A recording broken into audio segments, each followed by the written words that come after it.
on, you boys and girls? Thanks for tuning in to the show. You know how much I love you, how much I appreciate you. Do me a favor, share the show, text it out to a friend, and share it on our social media. Heart bubbles to all of you. Mwah. Love you guys. Appreciate you guys. You guys mean a lot to me. I sincerely do.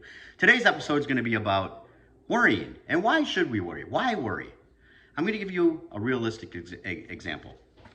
I'm in sales, and I got a realistic example. I made this big sale, real proud of it, real happy of it. And then I'm giving you the shortened version of this, but the gentleman who purchased, he had some follow-up questions. Now, usually I don't get, when there's follow-up questions, I handle them with ease, but his questions were kind of leading to, I'm canceling. Now, this was a big sale. This was an important sale. This is a sale that I needed, kind of thing. And so for approximately 2 weeks, I was worried. I was scared. I was upset. Is this guy going to cancel? Is this going to, is he going to go through with it? And I sleepless nights and worried nights and on and on. The guy showed up for his appointment. Everything was fine. Everything was good. And I looked back at these 2 weeks of worry that didn't need to exist. And by the way, let's say he did cancel. Would worry have changed anything? In other words, I worried over something that didn't even happen. I made it up in my mind. If it would have happened, worrying would not have solved it. So it was senseless. It was pointless. It led to nothing but aggravation. Like I said, sleepless nights, stress for no reason at all. How many times in life do we do that? How many times do we create and paint pictures and live in that world and give into that negativity when it doesn't even exist? How many times, like as an example, you might do this, and I'm sure you've been on the receiving end of it. And I know I've done both, where someone will accuse you of something and you live in that, or they live in that, I should say, and they won't get off of it. And your intentions had nothing to do with that. You were like, that's the furthest thing from the point I was making, as a loose example. But they're stuck in that, and they're like, you did this, and you meant this, and this is what you meant. And it's like, that's not even close to what I meant. I wasn't even, you are like in a different ballpark. I meant this. Like your thoughts, your concerns, whatever. It could have been the most sincere, loving thoughts, whatever, but they may take it the wrong way. And look at that. Now, you've also done that too, where you've thought someone was doing something and it turned out, I can think of scenarios and situations where, again, like my sale, I worried, he's canceling. I know he is. I was wrong. He didn't cancel. It was all for nothing. But like I said, even if he did cancel, what did worry do? What would it have done if he did cancel? Nothing. Would it have solved the problem? Try to be solution oriented. It's so much better. I've had situations where, again, I don't want to necessarily call people out, but it's just like situations where I'm going to give examples, but I don't want to make it look like I'm attacking someone. But so I don't want to do that. But situations where someone has come to me and said, see that going on over there? They're talking about us. They're doing that. And I remember thinking, like, why would you think they're talking about us? That has nothing to do with anything. Like, I'm sure when we're together over here, are we talking about them? No, we're not even on their radar. Like, it's almost narcissistic. Like, you think they're over there talking about you? They probably don't even know you're alive. Don't be. And then that would be like, oh, they don't even know I'm alive? And then that would be an area of concern or worry.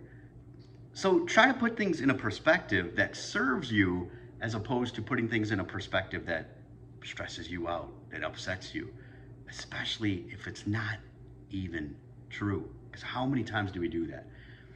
I've found myself lately, and I hope this sticks, I do.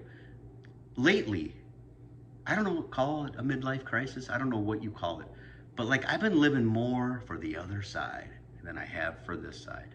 I'm losing a lot of hope on this side. And by this side, I mean existence. I mean the state of the country. I mean I mean, my goodness, I'll probably get flagged on this channel for wearing this hat. God forbid I'm wearing an American hat. I might offend somebody. In America. Watch it, Scott. Don't hold that line too closely. But see, oftentimes when we live based on, I got to do this because they might think, you know what? What does God think?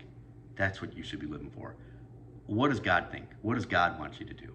Sometimes listen to that silent voice. Some people call it a conscience. I really do. I've said this for a long time.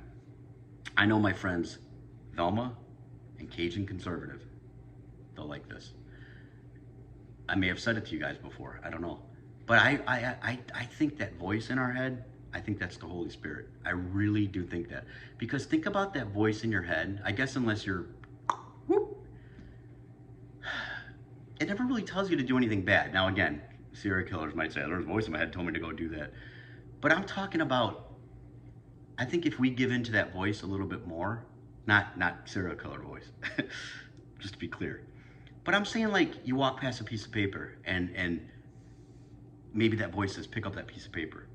Maybe you should stop and pick it up as opposed to just keep walking and say, that's not my piece of paper. I didn't put that garbage there. I'm not picking it up. And I think maybe oftentimes we should listen to that voice a little closer. It might be leading us to good paths. And that's what I'm trying to do lately. Don't do that. You know what's wrong. Okay, don't do that. Go do this instead. And don't worry. Worry leads to nothing. It doesn't solve anything. If I would say, if worry, like you worried and then the problem went away, maybe there's something to that then, if that were the case. But we all know that's not the case.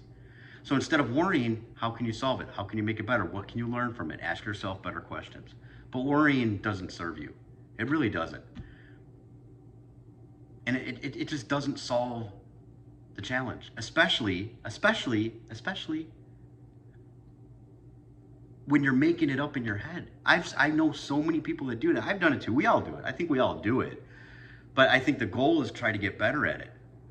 Where don't create. My wife is a perfect example, and I love my wife. But I'm saying she will create entire stories, and this is going to happen, and and she'll ruin her whole day over this. That never happens. That never happened. That they were never thinking that. And I don't mean to call my wife out, but it's just a perfect, again, everyone does. I do it too. I've done it for sure. We've all done it. I did it. I used myself as the example with the sale that he never canceled. Yet I worked myself up for like 2 weeks that he's gonna cancel. I know he is. I would have bet money on it. He didn't cancel. So watch the things you worry about and understand, like, is worrying gonna solve it? No. Is worrying going to make it better? No. In fact, it's going to make it worse. And then you'll be surprised how many times you were worried about something that never was going to happen in the first place. With that, you know how much I love you guys, how much I appreciate you guys. Do me a favor, share the show, text it out to a friend, share it to your social media, and most importantly, enjoy your life. Daddy, Daddy, you're so awesome. Daddy, Daddy, you're so cool.